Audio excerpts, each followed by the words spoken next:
Welcome to the Serpentine Creative Channel. I'm your host, Stella Williams, and you are watching Serpentine Reads.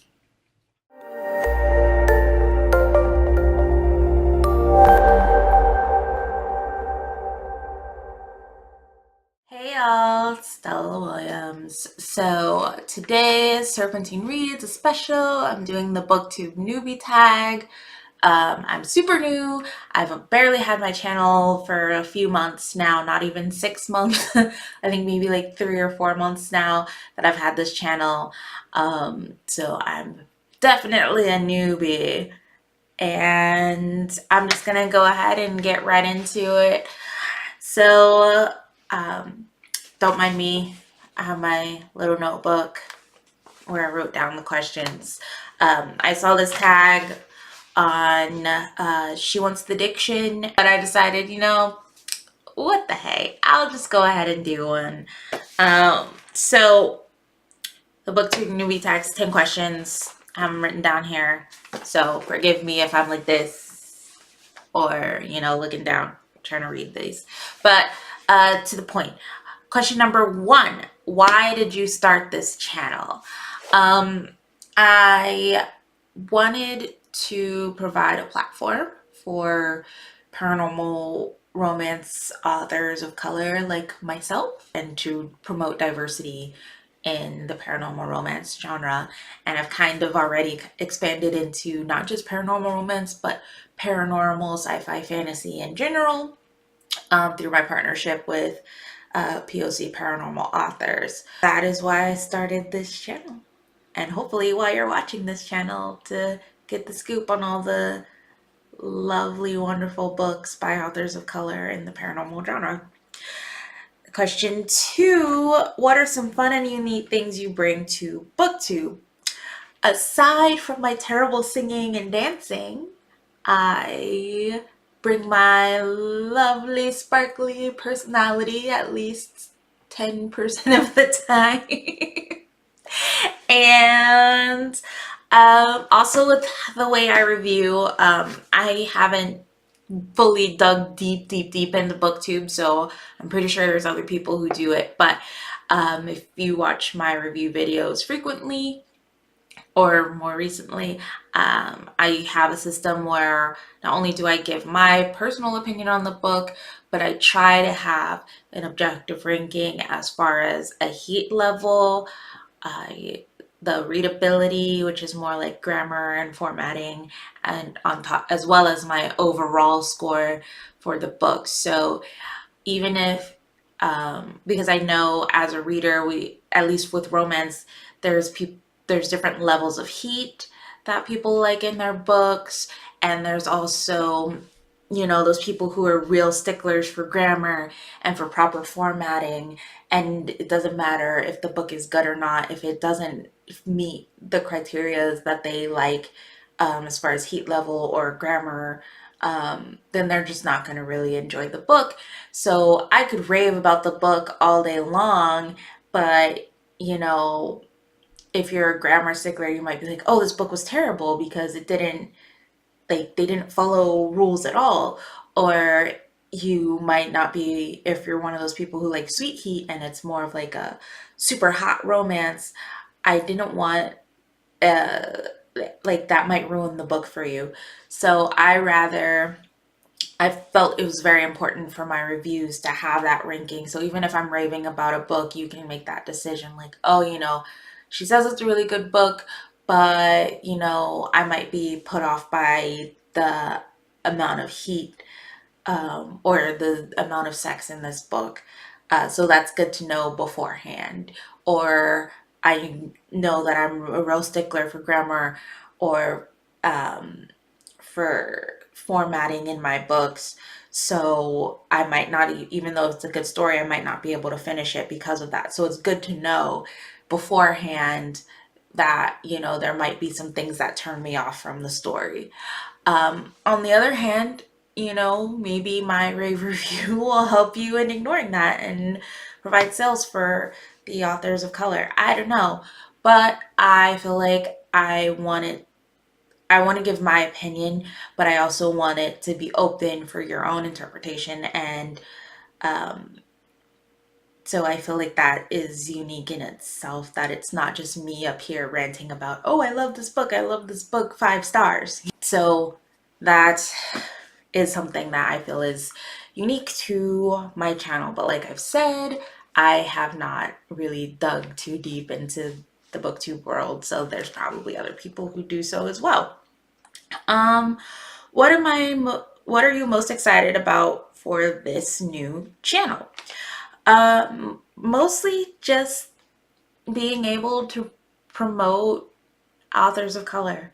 Like, I'm an avid reader, mostly paranormal romance, and this channel allows me to, um, really pushes me to seek out books by authors of color, because obviously I need to read them to review them. And if I'm reviewing at least a book a week, that means I'm really, really researching and finding new people, um, and providing that space for them and for myself. So it's very exciting because I might be able to make an author's day, and I might be able to introduce readers to their new favorite author. So that's really exciting to me, and I hope it's exciting for you too. Uh, Question number 4. Why do you love reading? Who I can't say who doesn't love reading, because even though I'm an avid reader, my partner, my husband, does not read. I know it's such a... But that gives me more bookshelf space because I don't have to fight with him over bookshelf space. But no, I've just always loved reading. I don't remember a time not liking reading. Um, just books, the smell of them, the feel of them in my hand, the ability to, have something to do, because you can bring a book everywhere. Like, even before ebooks and cell phones and the Kindle apps, like, I was that kid that always had a book in their pocket or in their bag. I could be anywhere doing anything, and if I got bored, I could pull out a book. Reading is just amazing. And let's see, number 5, what book or series got you into reading? Like I said, I've been reading from the get-go, but one of the things that really got me into reading was more a person than a series, and that was my mom. She was a Harlequin romance junkie, so the first like chapter books I ever read were Harlequin romances. I would be like 3, 4 years old, sounding out words over my mommy's shoulder, like, what does this mean? And her getting really frustrated.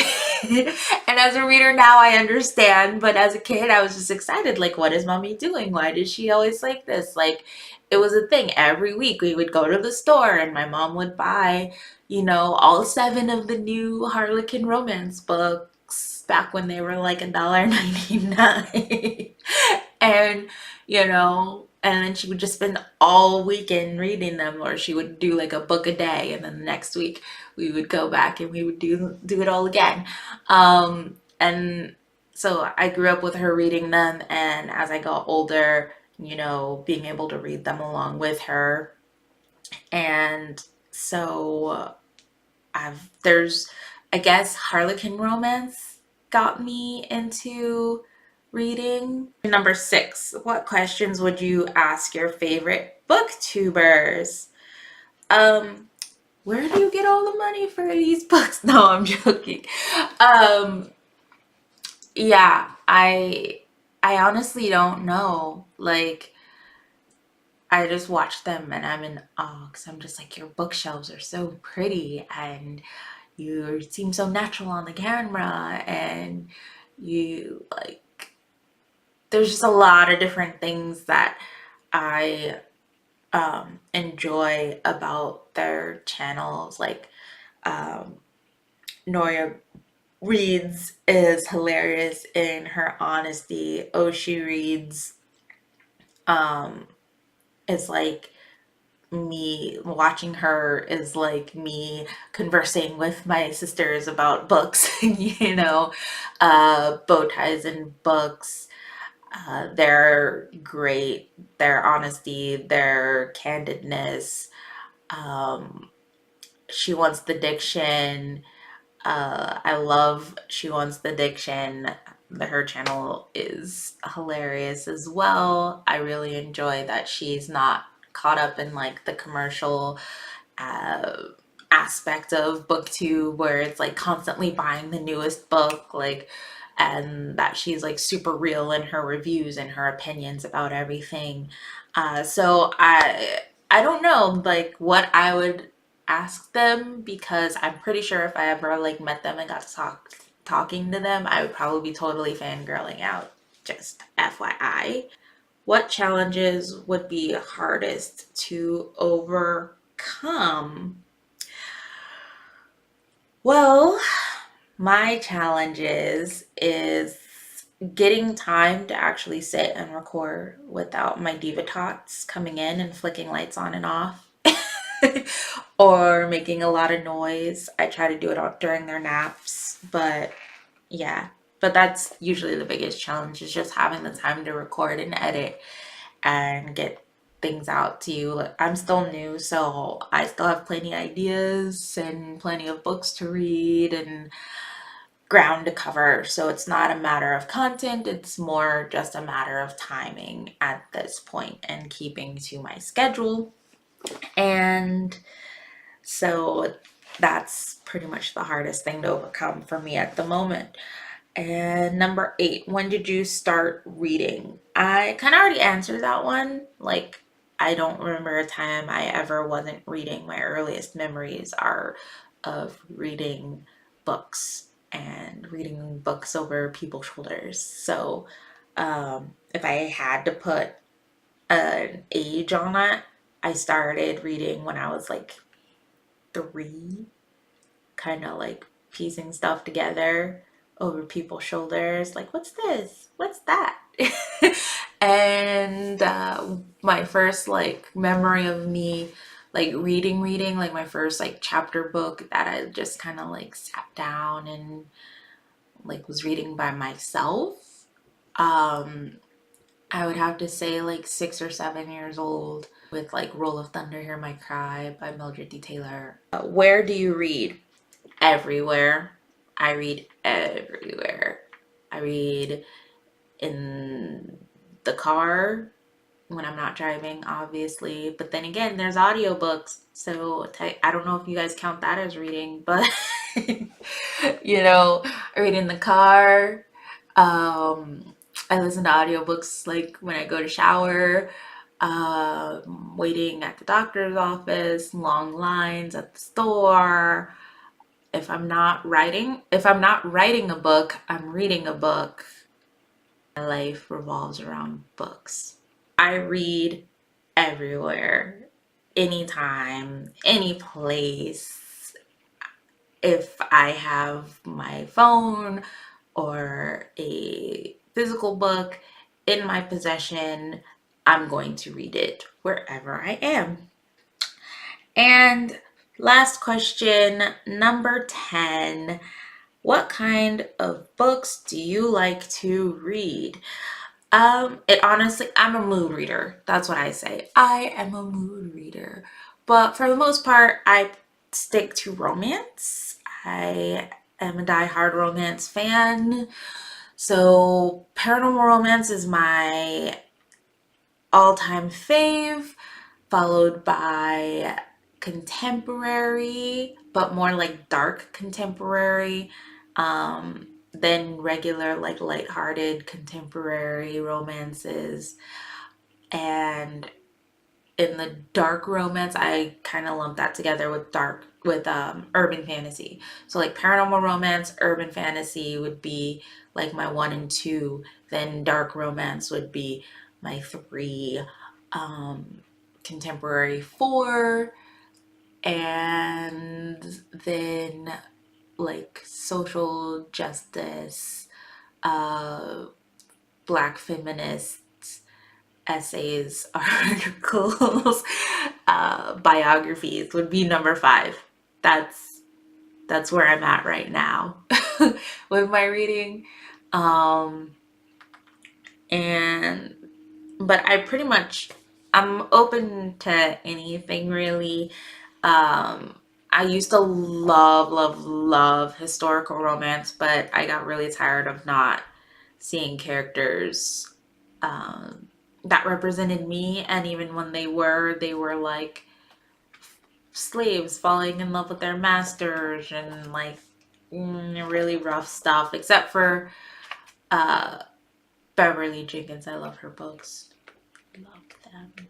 But that's a whole other thing, I guess. But yes, that is my Booktube Newbie Tag. I don't know why I'm flashing my journal like it's a book. It's like habit now from doing the few review videos I did, that if I have a book in my hand, I'm always like flashing it like, yeah, this is the book I read. Anyway, this is a long video, but thank you for watching. Don't forget to like, comment, and subscribe. Leave other questions for me if there's more you want to know about me. But I'm hoping that you enjoyed this Booktube Newbie Tag and that you'll continue watching my reviews. And if you're a writer also, I do other tube videos as well, because I just do everything. All right. Well, y'all have a good day.